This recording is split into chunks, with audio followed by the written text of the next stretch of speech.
नमस्कार। प्रादेशिक समाचार के साथ मैं चंदन कुमार कौंडिल्य। पहले मुख्य समाचार। प्रधानमंत्री नरेंद्र मोदी आज वीडियो कॉन्फ्रेंस के माध्यम से प्रधानमंत्री डिजिटल स्वास्थ्य मिशन का करेंगे शुभारंभ। केंद्रीय गृह मंत्री अमित शाह ने कहा, सरकार उग्रवाद पीड़ित राज्यों के विकास के लिए है प्रतिबद्ध। मुख्यमंत्री हेमंत सोरेन ने नक्सल प्रभावित क्षेत्रों में शिक्षा को बढ़ावा देने पर केंद्र सरकार से मांगा सहयोग।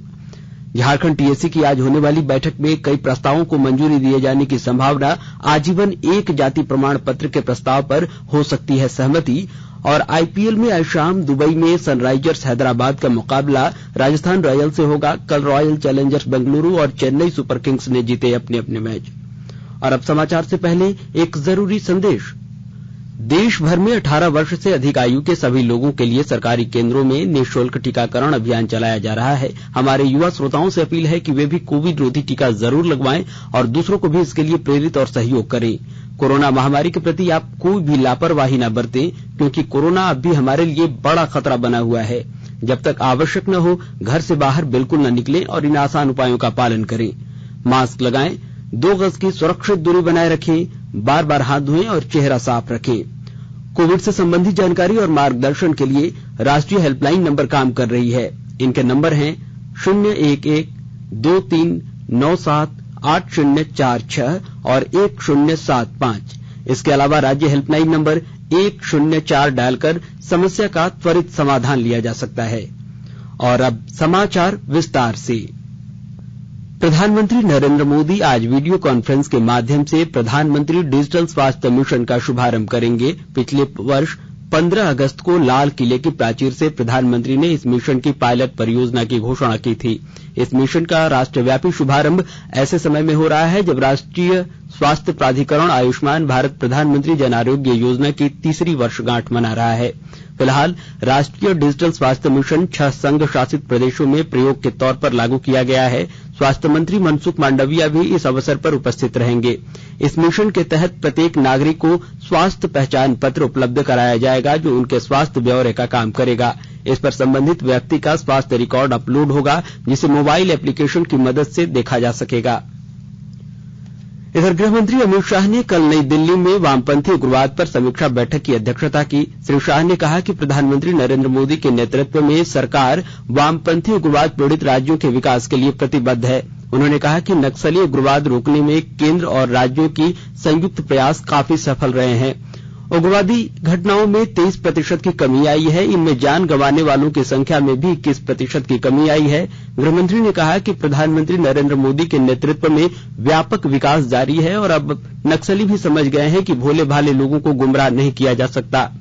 उन्होंने प्रभावित राज्यों से आग्रह किया कि वामपंथी उग्रवाद से निपटने के लिए पुलिस महानिदेशकों और केंद्रीय अधिकारियों के साथ कम से कम प्रत्येक 3 माह पर समीक्षा बैठक की जाए। समीक्षा बैठक में ग्रामीण विकास और पंचायती राज्य मंत्री गिरिराज सिंह, जनजातीय कार्य मंत्री अर्जुन मुंडा, संचार और सूचना प्रौद्योगिकी मंत्री अश्विनी वैष्णव, सड़क परिवहन और राजमार्ग राज्य मंत्री जनरल वीके सिंह और गृह राज्य मंत्री नित्यानंद राय और बिहार, उड़ीसा, महाराष्ट्र, तेलंगाना, मध्य प्रदेश और झारखंड के मुख्यमंत्री, आंध्र प्रदेश के गृह मंत्री के अलावा छत्तीसगढ़, पश्चिम बंगाल और केरल के वरिष्ठ अधिकारी भी बैठक में उपस्थित थे। इधर मुख्यमंत्री हेमंत सोरेन ने केंद्रीय गृह मंत्री अमित शाह के साथ हुई वामपंथी उग्रवाद की समीक्षा बैठक के दौरान कहा है कि केंद्र सरकार द्वारा समय समय पर उग्रवाद के उन्मूलन हेतु कई योजनाएं लागू की गई हैं, जिन्हें बंद करना उचित नहीं है। श्री सोरेन ने कहा कि झारखंड में यह योजनाएं 16 जिलों के लिए स्वीकृत की गई थी, परंतु इस वर्ष यह योजना मात्र 8 जिलों के लिए जारी की गई है, जिससे बाकी जिलों में उग्रवाद के दोबारा बढ़ने की समस्या उत्पन्न हो सकती है। मुख्यमंत्री हेमंत सोरेन ने राज्य में नक्सल प्रभावित इलाकों में शिक्षा के बढ़ावा देते हुए राज्य में स्वीकृत 192 एकलव्य विद्यालयों में से 82 उग्रवाद प्रभावित जिलों में स्थापित होंगे। श्री सोरेन ने सबसे ज्यादा नक्सल प्रभावित जिलों में 100 कस्तूरबा विद्यालयों के लिए केंद्र सरकार से सहयोग भी मांगा, जिसमें बेटियों को उच्च शिक्षा का लाभ मिल सके। देश के 75वें स्वाधीनता दिवस समारोह के उपलक्ष्य में आजादी का अमृत महोत्सव के अंतर्गत प्रादेशिक समाचार एकांश आकाशवाणी रांची द्वारा स्वाधीनता संग्राम और उसके गौरवशाली इतिहास पर 18 अगस्त से साप्ताहिक अमृत महोत्सव क्विज का शुभारंभ किया गया है। सेंट्रल कोलफील्ड्स लिमिटेड और mission blue foundation Amrit Mahotsav quiz में आकाशवाणी समाचार रांची के साथ सहयोगी के रूप में शामिल हैं। आजादी के 75 वर्षों का पर्व अमृत महोत्सव प्रत्येक बुधवार शाम 7 बजे प्रसारित होने वाले प्रादेशिक समाचार के दौरान पूछे गए प्रश्न का सही उत्तर देने वाले प्रथम 10 प्रतिभागियों में से लकी ड्रॉ द्वारा चुना हुआ एक प्रतिभागी इनाम का हकदार होगा। इसके लिए सुनते रहिए आकाशवाणी रांची का प्रसारण।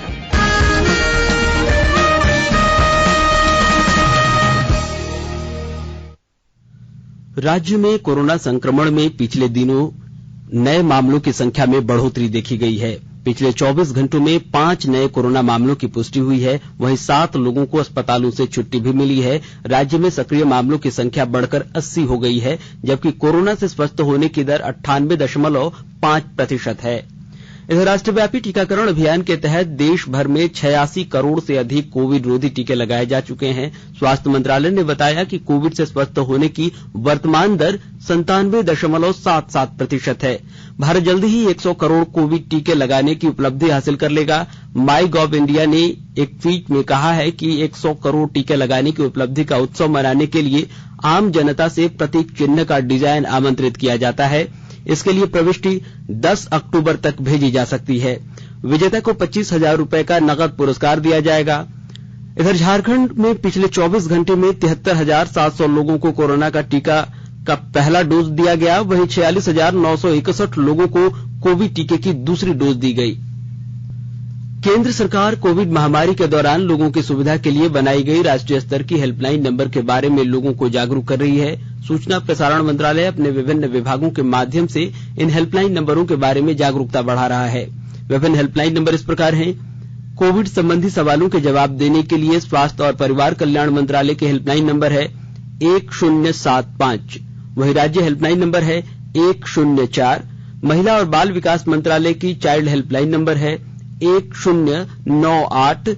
वरिष्ठ नागरिकों के लिए सामाजिक न्याय और अधिकारिता मंत्रालय की हेल्पलाइन नंबर है 14567। मनोवैज्ञानिक सहायता के लिए राष्ट्रीय मानसिक स्वास्थ्य और तंत्रिका विज्ञान संस्थान निम्हांस का नंबर है 0804611007। आयुष कोविड परामर्श हेल्पलाइन नंबर है 14443 और my gov WhatsApp app help desk number है 9013151515। और आकाशवाणी के ताजा तरीन समाचारों के लिए आप हमारी वेबसाइट newsonair.com पर लॉग इन कर सकते हैं। ताजा समाचार Twitter handle @AIR news alerts और Facebook page all India radio news पर भी उपलब्ध है। आप प्रादेशिक समाचार एकांश के ट्विटर हैंडल @AIR news_रांची और फेसबुक पेज, इंस्टाग्राम पेज और YouTube channel AIR news Ranchi पर भी हमारे बुलेटिन सुन सकते हैं। प्रादेशिक समाचार आप आकाशवाणी रांची से सुन रहे हैं और अब पेश है कोरोना से बचाव के कुछ संदेश। कोविड-19 से बचाव और सुरक्षित रहने के 3 उपाय। मास्क लगाएं, 2 गज दूरी है जरूरी, सुरक्षित दूरी रखें, हाथ और मुंह साफ रखें।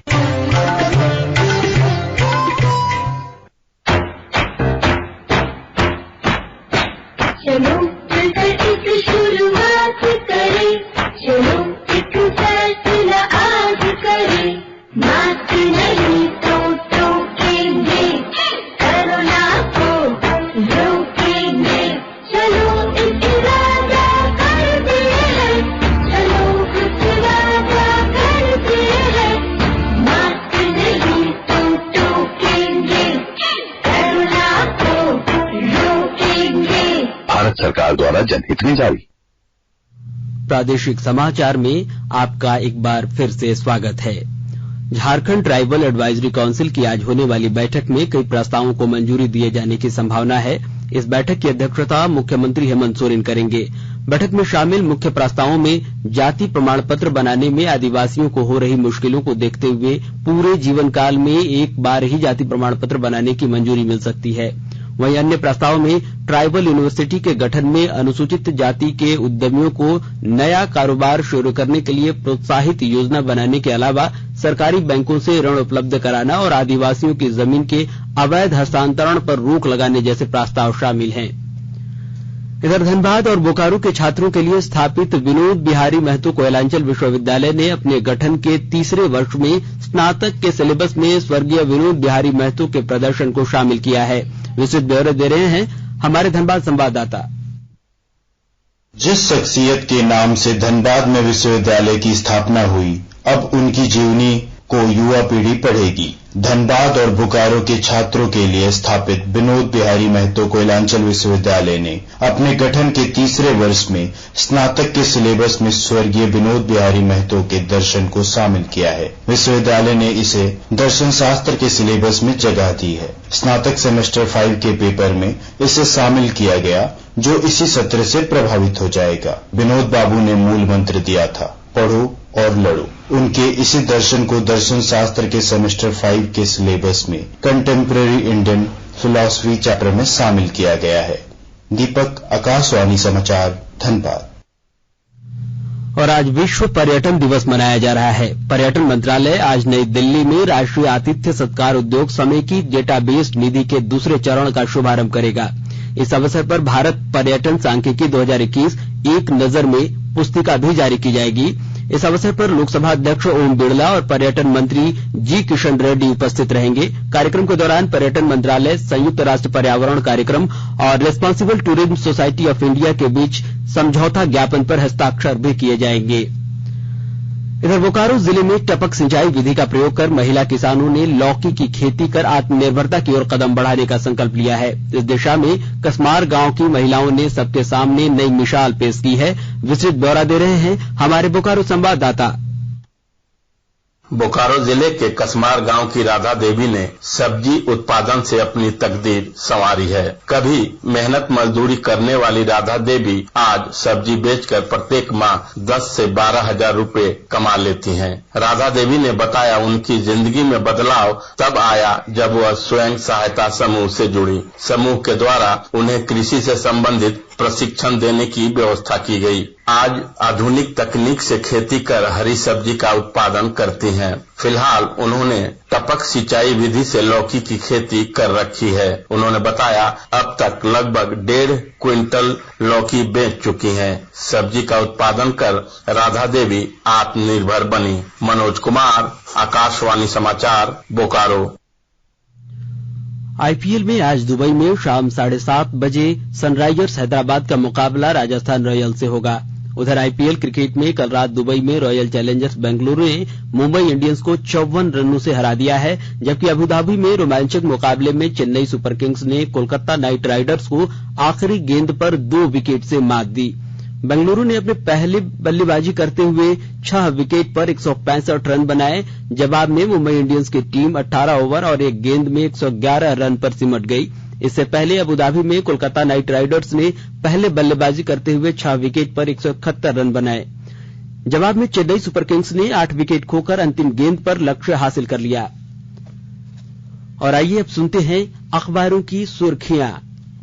केंद्रीय गृह मंत्री अमित शाह और राज्यों के मुख्यमंत्रियों के साथ नक्सलवाद की समस्या को लेकर हुई बैठक की खबर को रांची से प्रकाशित सभी अखबारों ने प्रमुखता से प्रकाशित किया है। प्रभात खबर ने जातीय जनगणना पर केंद्रीय गृह मंत्री से राज्य के सर्वदलीय प्रतिनिधि मंडल द्वारा ज्ञापन सौंपने और राज्य में जल्द जातीय जनगणना लागू करने की खबर को पहली सुर्खी बनाया है। दैनिक भास्कर ने शहरी निकायों में मुफ्त वाटर कनेक्शन, हर महीने 5000 पानी फ्री की खबर को अपने पहले पन्ने पर जगह दी है। दैनिक हिंदुस्तान लिखता है, प्रधानमंत्री ने मन की बात में रांची के एलोवेरा विलेज को सराहा। वहीं दैनिक जागरण कहता है, रांची एयरपोर्ट के विस्तारीकरण पर हुई बैठक। रांची एक्सप्रेस की सुर्खी है, मुख्यमंत्री ने कहा, नक्सलियों के खिलाफ युद्ध अवश्य जीतेंगे। अंग्रेजी दैनिक टाइम्स ऑफ इंडिया और हिंदुस्तान टाइम्स ने पंजाब और उत्तर प्रदेश में कैबिनेट विस्तार की खबर को पहले पन्ने पर जगह दी है। और अंत में मुख्य समाचार एक बार फिर।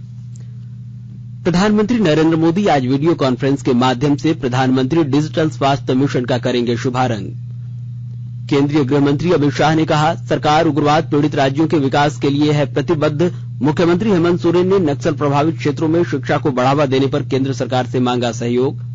झारखंड टीएससी की आज होने वाली बैठक में कई प्रस्तावों को मंजूरी दिए जाने की संभावना। आजीवन एक जाति प्रमाण पत्र के प्रस्ताव पर हो सकती है सहमति। और आईपीएल में आज शाम दुबई में सनराइजर्स हैदराबाद का मुकाबला राजस्थान रॉयल्स से होगा। कल रॉयल चैलेंजर्स बेंगलुरु और चेन्नई सुपर किंग्स ने जीते अपने अपने मैच। और इसके साथ ही आकाशवाणी रांची से प्रादेशिक समाचार का यह बुलेटिन समाप्त हुआ। नमस्कार। घर में रहिए, सुरक्षित रहिए और सुनते रहिए आकाशवाणी।